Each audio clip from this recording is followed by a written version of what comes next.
Assalamualaikum warahmatullahi wabarakatuh. Yang terhormat Ibu Dr. Insinyur Ika Widyasanti Magister Teknik selaku dosen pengampu mata kuliah pemeliharaan dan perawatan gedung. Perkenalkan, nama saya Rizky Indah Fitri dari program studi teknologi rekayasa bangunan gedung kelas B dengan NIM 15065211033 akan menjelaskan mengenai perawatan komponen gedung yaitu tangga.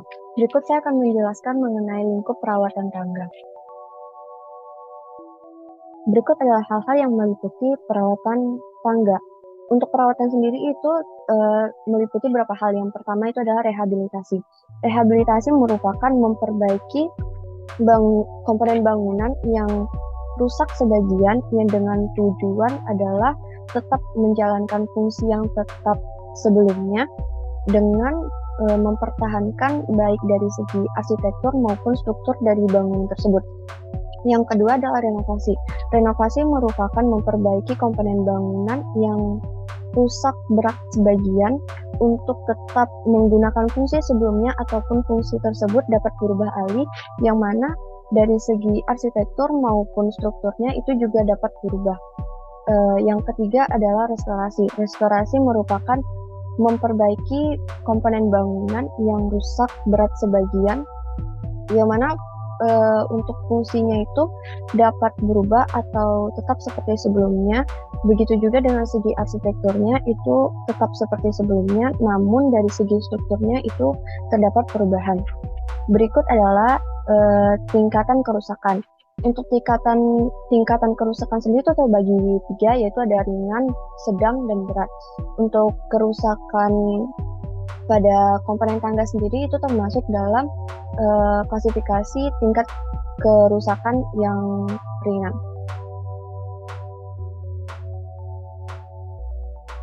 Untuk penjelasan berikutnya itu adalah jenis perawatan tangga. Jenis perawatan tangga sendiri itu terbagi menjadi dua, yaitu perawatan terencana dan perawatan tidak terencana. Perawatan terencana itu seperti misalkan pada railing. Pada railing itu apalagi yang menggunakan besi, biasanya itu ada bagian yang berkarat atau korosi, dan juga terjadinya pengelupasan cat pada railing tersebut. Nah, hal tersebut termasuk dalam salah satu perawatan terencana, yang mana hal tersebut telah dapat diduga sebelumnya. Sedangkan jenis perawatan yang kedua adalah perawatan tidak terencana. Contoh perawatan tidak terencana bisa saja seperti kurangnya pemeliharaan dari komponen tangga itu mengakibatkan railingnya itu tidak terkunci dengan benar seperti bautnya, yang mana itu sangat berbahaya dan mungkin dapat menimbulkan kecelakaan. Nah, perawatan seperti itu terkadang dalam pemeliharaannya itu kurang diperhatikan sehingga termasuk dalam perawatan tidak terencana. Berikut adalah penjelasan rincian dari permasalahan yang terjadi pada tangga.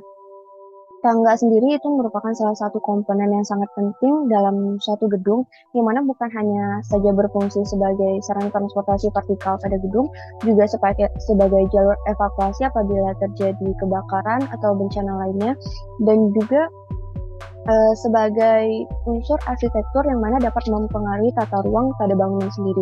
Maka dari itu, diidentifikasi permasalahan yang kerap kali terjadi pada tangga. Yang pertama itu adalah lantai keramik yang retak atau pecah. Biasanya pada lantai keramik yang retak atau pecah itu bisa dilakukan perawatan dengan menggunakan semen dan juga keramik yang baru, yang mana pada bagian lantai keramik yang pecah tersebut diganti menggunakan yang baru. Berikut yang kedua itu adalah railing tangga yang menggunakan besi, terutama itu terdapat bagian yang korosi dan juga pengelupasan cat pada bagian railingnya. Yang ketiga itu terdapatnya baut atau mur untuk mengunci railing tersebut, yang mana jika tidak sering dilakukan cek kontrol dapat berakibat berbahaya dan juga menimbulkan kecelakaan. Yang keempat itu adalah kesalahan yang paling fatal, yaitu salahnya perencanaan tangga, yang mana perencanaan tangga sendiri itu sangat krusial dalam bangunan gedung. Jika salah memperhitungkan maka dapat membahayakan pengguna tangga.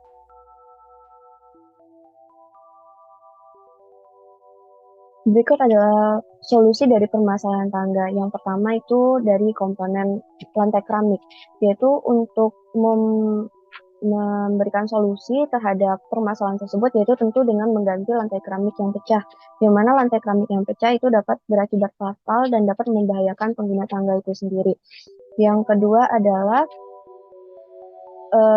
mengecat railing menggunakan cat khusus besi, yang mana itu dapat meminimalisir terjadinya karatan atau korosi, serta untuk memberikan kesan estetik karena biasanya pada railing tangga itu terdapat goresan akibat sering terjadinya kontak fisik atau gesekan pada railing tersebut.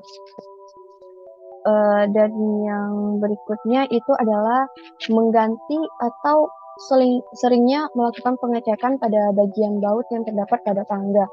Karena jika tidak dilakukan pemeliharaan atau pengecekan secara rutin, maka itu dapat berakibat berbahaya, apalagi jika terdapat baut yang kendur dan tidak dikencangkan.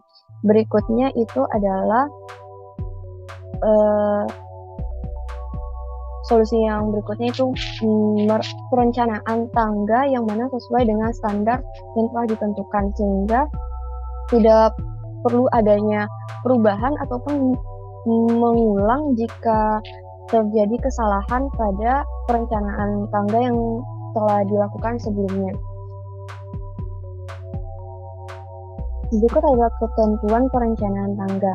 Yang pertama itu memperhatikan lebar tangga, yang mana lebar tangga minimal untuk satu orang itu adalah 60 cm. Yang kedua itu memperhatikan kemiringan tangga, yang mana kemiringan tangga itu minimal dari 25 sampai 42 cm. Kenapa kemiringan tangga tersebut perlu diperhatikan? Untuk menghemat energi orang yang menggunakan tangga. Ini sangat penting diperhatikan karena kita tidak tahu kondisi fisik setiap orang itu berbeda-beda.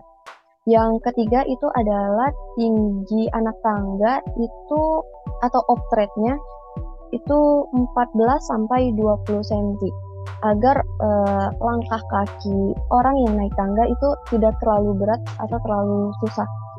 Yang keempat itu jika anak tangga lebih dari 12, maka perlunya penambahan bordes pada tangga tersebut.